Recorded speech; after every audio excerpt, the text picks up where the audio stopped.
what do I do now, and when can I go home? Our neighbors want to know where to go for immediate help, how to get information about their home, when they can return, and what long-term resources are available. I want people to know this evening at 4 p.m. there will be a virtual meeting for all residents impacted by the Eaton fire to get their questions answered. Rest assured, this is going to be just one of many of the virtual meetings that we are going to be having. We are going to allow the residents to be engaged and get the questions answered that they need to move forward. This morning, we heard from our Insurance Commissioner, Ricardo Lara, regarding what the Department of Insurance is doing to help people as they navigate the insurance coverage that they may or may not have. This is an important thing to note. Ricardo Lara has set up an 800 number, which I'm going to put up on our website. But I want you all to know that we are going to be working diligently with the state to make sure that those that are insured get the financial help they need. I'm also hearing that people, I know yesterday we announced that FEMA has set up a website, and I'm seeing that people are filling out the form and being denied. I'm following up on that to find out what is going on, because it is completely mind-boggling to me that people who have lost everything are filling out a form as told and then are getting an immediate denial. So if you have done that, please, please, please, I'm going to try to get an answer within 24 hours to find out what's going on so that you all get the answers you deserve. If you have any questions and that you want answered during the meeting tonight, you can drop the questions in a chat during the live stream or submit them ahead of time via email to 2025.eaton@firenet.gov. Again, 2025.eaton, E-A-T-O-N, @firenet.gov. We've also extended the opportunity to utility companies to participate and answer your questions. I know that's another question we're getting is, when is my power going to come on? When is my gas going to come on? These are questions that we're going to be addressing tonight, so I would encourage you all to participate. And last but not least, and I've said it, and we've got elected town council up in the Altadena area, and I know of at least 4 have lost their homes. These are elected officials that are representing the community, and I want you all to know that they are with us. They'll be there on the virtual call tonight and are very, very, very much a part of the community, and I just want to acknowledge them because it's important for us to recognize that behind every single thing you're seeing on the TV, there are people's lives who have been impacted, and it is not lost on me. So with that, I'm going to introduce now Los Angeles County Fire Department Fire Chief Anthony Maroney to give you an update on the Eaton fire.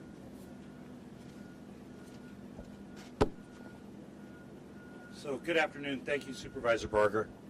The Eaton fire is estimated to be 13,956 acres with 3% containment. We have over 7,000 structures damaged or destroyed and 1,527 firefighting personnel on scene. Yesterday afternoon, the Eaton fire made a run towards historic Mount Wilson. The Mount Wilson Observatory and the telescope are undamaged thanks to the efforts of our firefighters and observatory staff. No buildings or infrastructure have been damaged or destroyed at Mount Wilson. We are appreciative to our many mutual aid and out-of-state fire partners for providing assistance to Los Angeles County in our time of greatest need. The current red flag event that we are under right now will expire at 6 p.m. this evening. However, we do anticipate another red flag event beginning on Monday, and I can assure everybody that LA County will be prepared. Before I close, I would like to thank Board Chair and 5th District Supervisor Catherine Barger for her unwavering support and leadership. I would also like to acknowledge the tireless efforts of all first responders who have put themselves in harm's way to protect residents and property. And to our residents impacted by this devastating fire siege, Please rest assured that we will not stop until the fires are fully contained, and we will continue to be here for you as we plan for the repopulation, recovery, and rebuilding that will be occurring. Thank you. I would now like to introduce Assistant Sheriff Myron Johnson of the Los Angeles County Sheriff's Department. Well, good afternoon. The Los Angeles County Sheriff's Department has deployed over 500 sheriff's personnel and still have actively deployed additional personnel to the fires. And that's in addition to our normal patrol staffing functions. Deputies have actively patrolled the evacuated areas and increased their presence in those areas for looting, deterrence, as well as burglary suppression efforts. Overall, the evacuations for the Palisades, Eaton, Hearst, Kenneth, and Lydia fires, evacuation orders approximately 100,053 residents are under evacuation orders, and approximately 57,830 structures remain at risk. Evacuation warnings, approximately 166,800 residents are under evacuation warnings, and approximately 50,837 structures remain at risk. As you heard our sheriff speak about yesterday and this morning, we have a curfew enacted in the affected areas. It's been established in the Palisades and the Eaton fire areas, and it's a mandatory evacuation zones, that will be in effect from 6 p.m. this afternoon until 6 a.m. tomorrow until further notice. This curfew will be strictly enforced and is being taken to enhance public safety, protect property, and prevent looting in areas where residents have been evacuated. We ask that all individuals comply with the curfew and stay clear of the impacted areas unless you're an authorized personnel member such as a fire representative or an emergency first responder. Anyone found in violation of the curfew will be subject to arrest for a misdemeanor under LA County Code section 2.68.320, and conviction of that section results in a fine up to $1,000 and jail time. We understand this is an extremely stressful and challenging moment for our residents in this community, but we appreciate the public's cooperation, and we will work together during this crisis. We also have additional assets from the National Guard that are assisting in law enforcement efforts during this catastrophe. We requested the National Guard's assistance yesterday. Several National Guard members arrived last night and were deployed in the Eaton fire area and are assisting with road closures and critical infrastructure protection efforts. As additional National Guard personnel arrive, the Sheriff's Department will strategically coordinate their deployment to both the areas in collaboration with LAPD, Pasadena Police Department, Santa Monica Police Department, Azusa Police Department, and Arcadia Police Department. There continues to be criminal activity in the Eaton area, and we continue to make additional arrests since yesterday, but these numbers are still fluctuating, and we're gathering the information. In total, we have made about 18 arrests between Eaton and the Palisades fire, 15 in Eaton, and then 3 in Palisades. Charges include possession of narcotics, possession of burglary tools, burglary, identity theft, looting. One suspect was on active parole and was also charged with possession of a concealed firearm. Unfortunately, we have confirmed 8 deaths in our jurisdiction, 6 in the Eaton fire area and 2 in the Palisades County area. Our Homicide Bureau is working closely with the LA County Coroner's Office to respond to any deaths that have been reported. Our detectives have started to process certain investigations related to the fire, but they have to wait for access due to the dangerous conditions that still exist, such as downed power lines, leaking gas, and spot fires that are occurring. And just as Chief Maroney indicated, I'd like to acknowledge the hardworking men and women out there on the front line making sure this community is safe, and this department is dedicated to apply every resource we have to be with you until we can get a handle on this tragic event. And now with that, I'd like to introduce Operations Section Chief Don Fergulia. Can I take liberty? I just, when I was done, I turned around and my colleague, Supervisor Janice Hahn, is here and would like to say a few words, but I want to publicly thank you, Supervisor Hahn, because I know that you've been working as Metro Chair to help navigate the transportation system as it relates to the impact of these fires. So with that, Supervisor Hahn. Thank you, Supervisor Barger. I'm here to support you in any way. These fires have not touched the 4th Supervisorial District per se. I'm here supporting you, and thank you for your tremendous leadership on this. I've been touring your communities here in Altadena, and I am, like everyone else, devastated by what I'm seeing. Thanks again to the men and women in the Sheriff's Department, the Fire Department, CAL FIRE, all the fire departments that are here. And I specifically wanted to come see some of the stations that were from the 4th District. So some of my men and women from the 4th District are here. I talked to Norwalk, Paramount, I think Commerce is here. So I just wanted to tell them thank you for coming, and just make sure everybody realizes these firefighters are not going home, right? They are here round the clock. Appreciate everybody who's feeding them, who is making sure that they have an opportunity to sleep and take naps. Thank you for that. They have been amazing. But as Supervisor Barger said, as the chair of Metro, I've been on the phone with the CEO of Metro, Stephanie Wiggins, to get regular updates about our system. Big news is we will continue the free fares throughout the weekend. So free fares on our buses and trains through the weekend. Also, our system is very resilient. Since the fire started on Tuesday, only 2% of our buses have been canceled, none for the trains. And Metro will be unveiling this afternoon an overlay map that will show the evacuation centers around the county as it relates to the Metro system and stations. So that will be available to the public this afternoon. We know that keeping people moving, even during a disaster like that, is important. So thank you. Okay. All right. Good day, everybody. My name is Don Fergulia. I'm the Operations Section Chief for California Interagency Incident Management Team 5. I'm going to give you a quick operational update for the fire today. Got me now? Okay. We're going to start over here on the right flank as we're looking up the hill here in Santa Anita Canyon as we come into the community of Sierra Madre. A lot of really good progress here along the fire's edge. Mop-up patrol, and we expect to gain significant containment in this area this afternoon and this evening after we feel a little bit more comfortable and the red flag warning expires.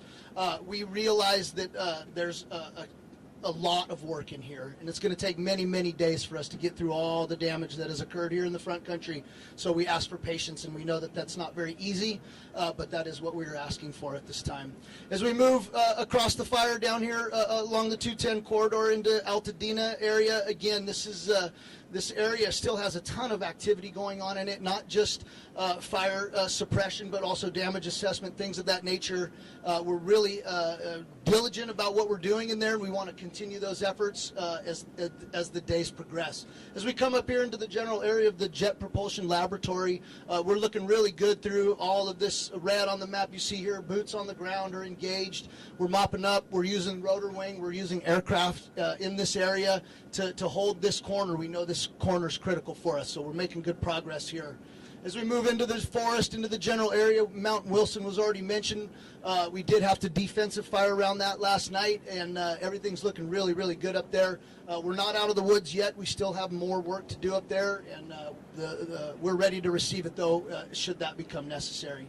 Down the hill into Chantry Flat and the Santa Anita River. Again, very challenging terrain for the troops out there. We're going to keep going after it, and in the coming days, you should see less and less smoke. So thank you very much. And next, Jason Schillinger, Unified IC.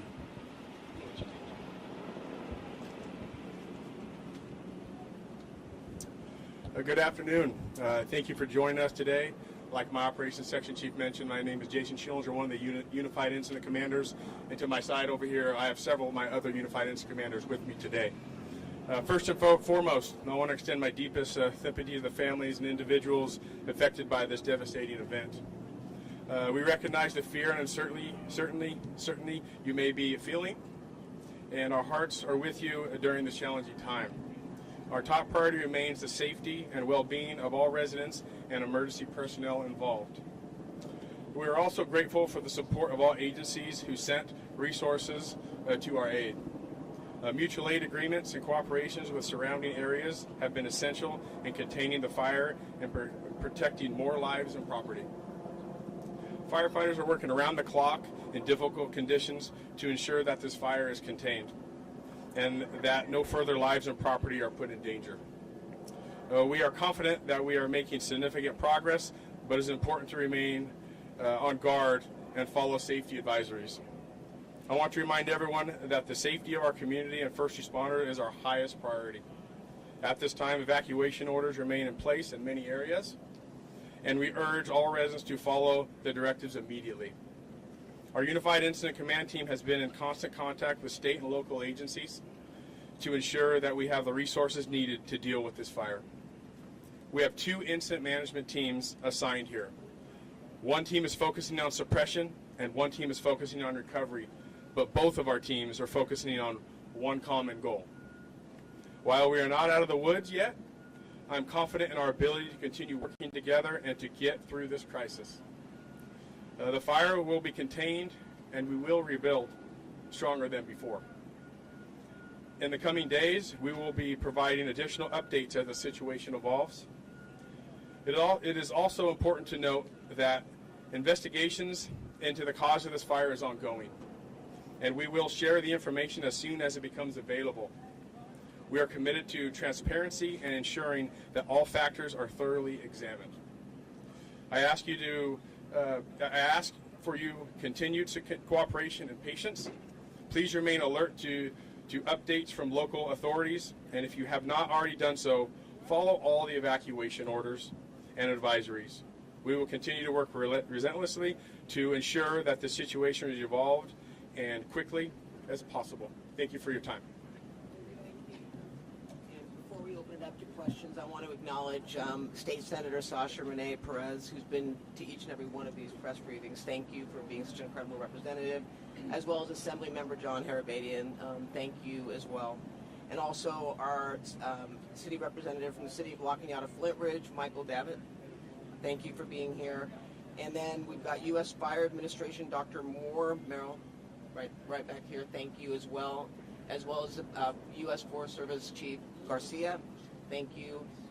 So with that, we will open it up. Oh, I'm sorry. We've got our fire chiefs from the city of Sierra Madre, Chief Bartlett, fire chief from the city of Pasadena, Chad Augustine.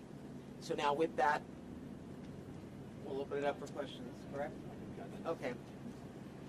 Thank you, everyone. That'll conclude our speakers today. So if you have a question, please state your name and the agency, and raise your hand, and we'll have our PIO come to you, and we'll direct your question at who you'd like to go to. Craig Figner. Arcadia Fire Chief Swin. I'm so sorry. I'm so sorry. Quite the media setup here. It worked well.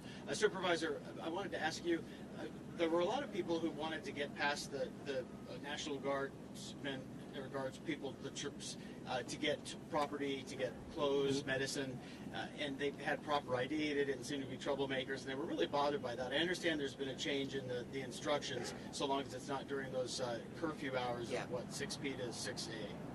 So I'm heading up there after this to find out what's going on. I mean, there's no question in my mind that I was on the way here, talked to a family that's lost their home, and they want to get up there, and their experience was different. They were allowed in, showing proper ID. We've got to be consistent, but we also have to recognize there are people that are going up there and doing things that are criminal. And, you know, I loved the fact that we talked about the arrest, but I think I love most is we have a DA, Nathan Hochman, who said he's going to prosecute to the fullest extent of the law. So I want that to be taken, and I want everyone to hear it, and I'm going to make sure I'm going to follow each and every one of those cases to make sure that it does occur. But I'm going to follow up on that, and we'll get a clarification. I mean, the National Guard came in pretty fast, very fast, and we want to make sure we've got a consistent message. You know, I've talked to also constituents who've said that the sheriffs have been very, very compassionate and given grace and let them go up, especially if they want to get their medications. So we're going to be working on that. So stay tuned. Thank you. Hi, Supervisor. Quick question here. Jason Hamilton from Tri-County News. I have a question about donations. A lot of people have reached out to me, major corporations, for example, that would like to make some significant donations to help out with people that are still left behind.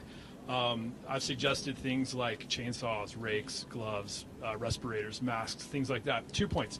A, is there a list or a cohesive page that someone could go to look for things that might be necessary to donate? And B, is there a person of contact that's not necessarily the Red Cross that's more localized that we can get these items to that and get distributed to the residents that are in need of those things? Yeah, and thank you for that question.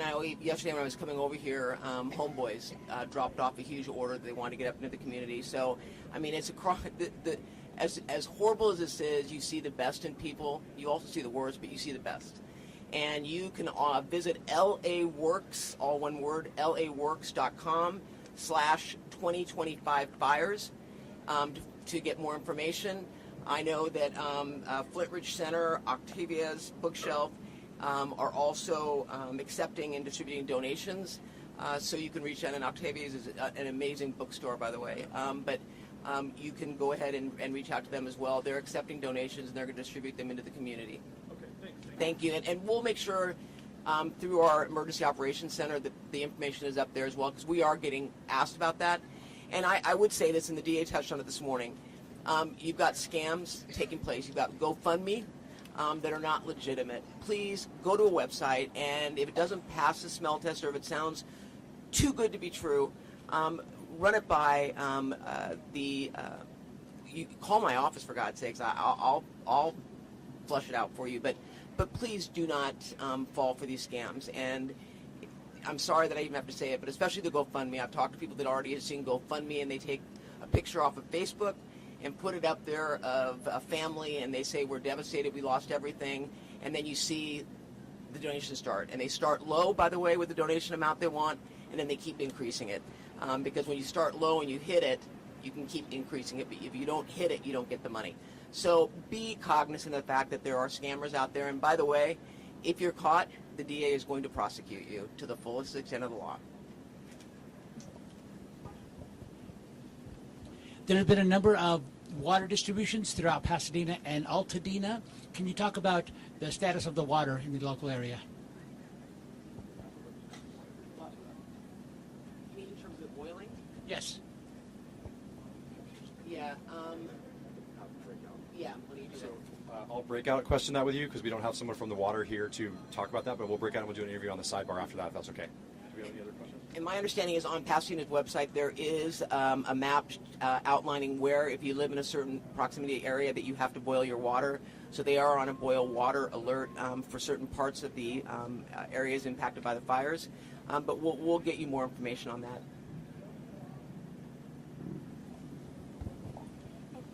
Hi, I'm Morgan from ABC News. I'm wondering if anyone's here to speak specifically about the level of devastation in Altadena. I saw a local official quoted saying that perhaps only a dozen or so homes are left in the area. Is anyone able to confirm that or speak on that? I'm sorry, they said that there's only about a dozen or so homes left in there. Well, that is an exaggeration, but I will tell you, it looks like a war zone. I've never seen anything like it. You can go blocks where there's no homes, and then you go a block where you'll see a little bit of smoldering on a tree, but none of the homes have been impacted. We don't have a final number yet, do we, Chief Maroney? No, we don't. No, but there's no question that especially around Eaton Canyon, I was absolutely shocked is not even a word for the destruction that it caused in that area. And then I went up to Farnsworth Park, and gone. It's gone. So we'll have a final number, but there are homes standing, especially as you head more toward Lincoln. But it's spotty. I mean, this fire was unpredictable. You had the winds going every which way and going strong, so you could have embers traveling miles, which is what we saw. And so that's why we had this like a whack-a-mole. Hi, Ashley Mackey with ABC7. A couple people, residents who have been displaced, have asked me about mail and how they get that and forwarded to them, and holding packages, Amazon, that kind of thing. What should I tell them? So the U.S. Post Office, and I think it's going to be at the Lincoln branch, is going to be holding mail. They're not delivering, obviously, for obvious reasons.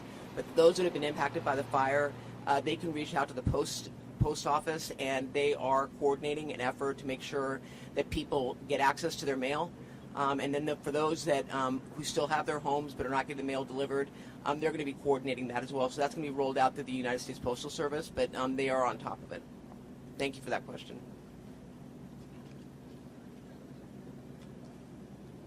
That will conclude our press conference. Anyone that would like to break out, we'll have Spanish-speaking PIOs along with other POs on the side. Thank you all for coming, and stay safe out there.